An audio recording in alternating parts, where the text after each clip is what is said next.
While some schools may reach into the broader community for a keynote speaker, ACT has decided upon a different tradition.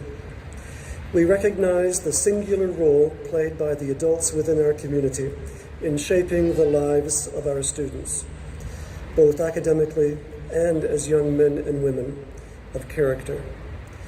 By our tradition, therefore, the keynote speaker is invited each year by a vote of the graduating class. The class of 2021 keynote speaker for this year's ceremony is Mr. Matt Wertz.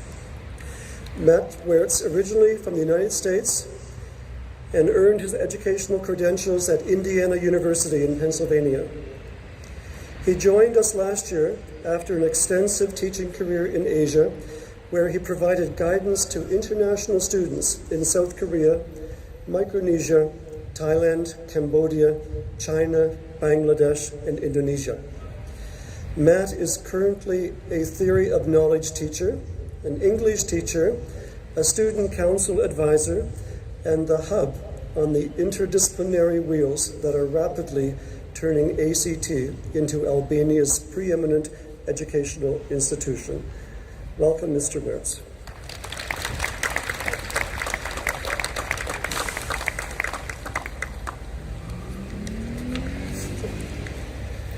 Thank you, graduating seniors, for selecting me. It's an incredible honor, so much so that it pains me to tell you that you're not going to hear anything original here today. I hope that if you've learned anything from me at all, and maybe you haven't, it's that you need to steal your best ideas without getting caught for plagiarism. So I'll do my best to give credit where credit is due, but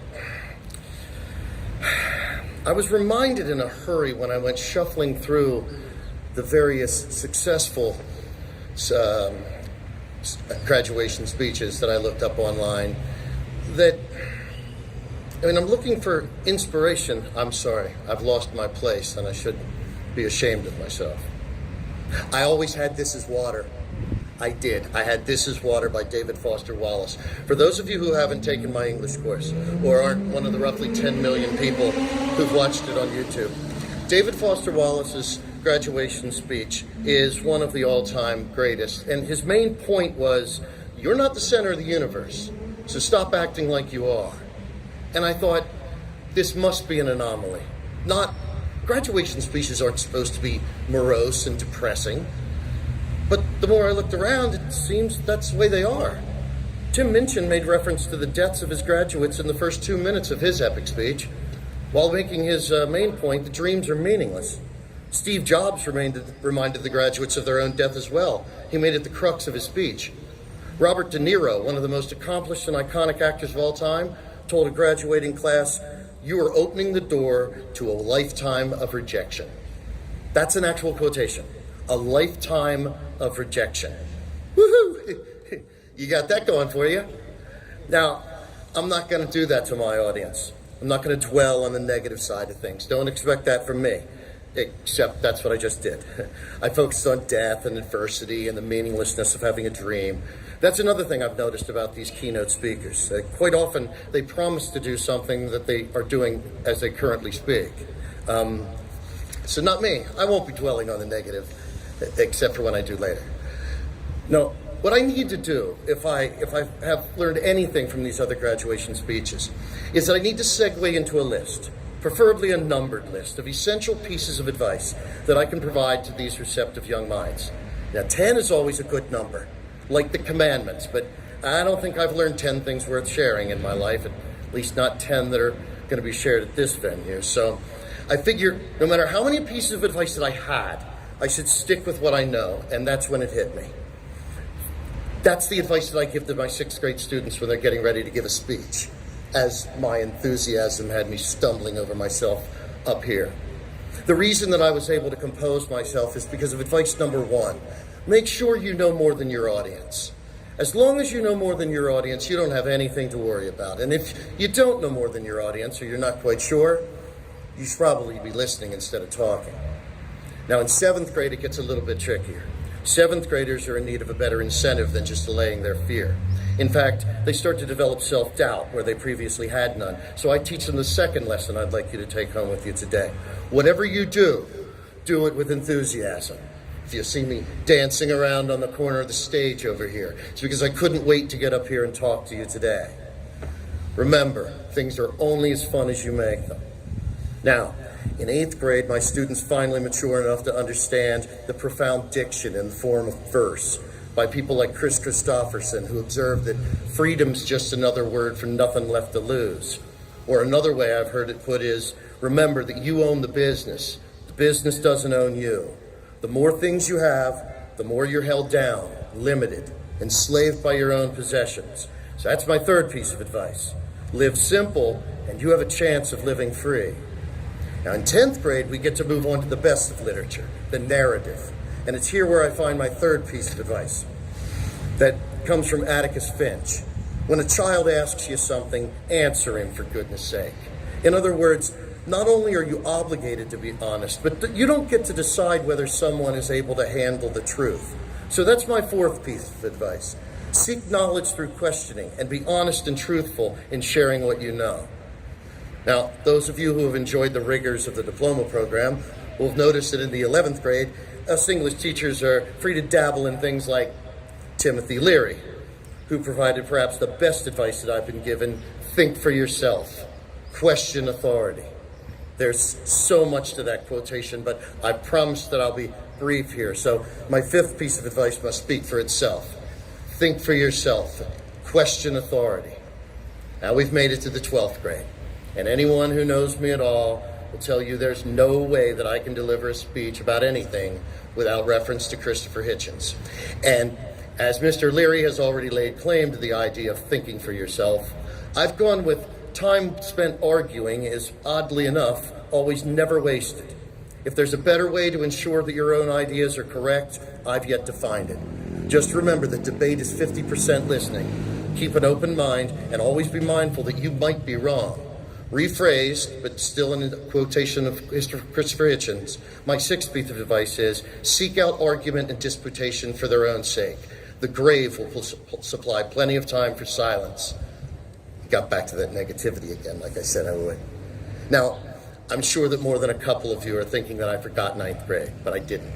I left it for last, because here's one more secret about delivering a speech. No matter how poorly you begin, no matter if you keep your numbers in order or even have numbers for your points or not, always finish strong. You need to have a strong closer. And year 9, that's the closer. Just the other week, someone in one of the 9th grade classes expressed the idea that they were proud to be a fan of one particular football team or another. And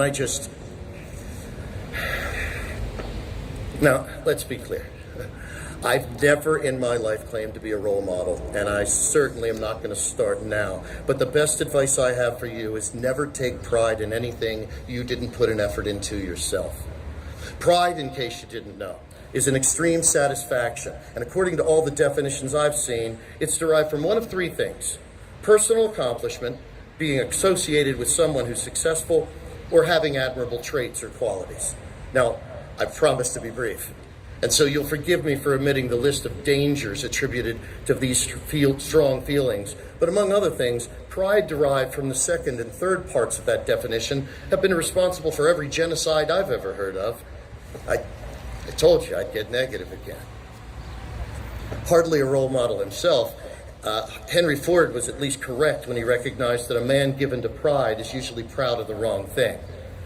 He was likely referring to people who took pride in their group membership or pride in possessions. That type of pride is what's been described as a deeply rooted ailment of the soul and labeled as a deadly sin. That's the pride that goeth before a fall. That's the pride to be fearfully avoided. But there's still that first example. The deep pleasure and satisfaction derived from one's own achievements. This is a feeling your parents are experiencing right now, knowing what an ordeal it's been to get you to this point. But they did it. They'll likely tell you they don't know how.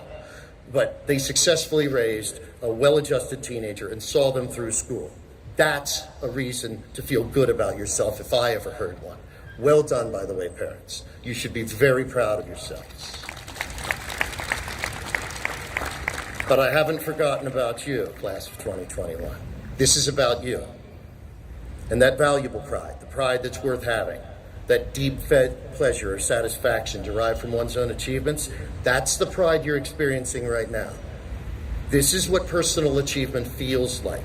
That feeling that makes you all warm and tingly, that makes the chills run down your spine and tears well up in your eyes as you receive your diploma, that pride in yourself that you worked hard for and accomplished a difficult goal, that's a feeling worth having.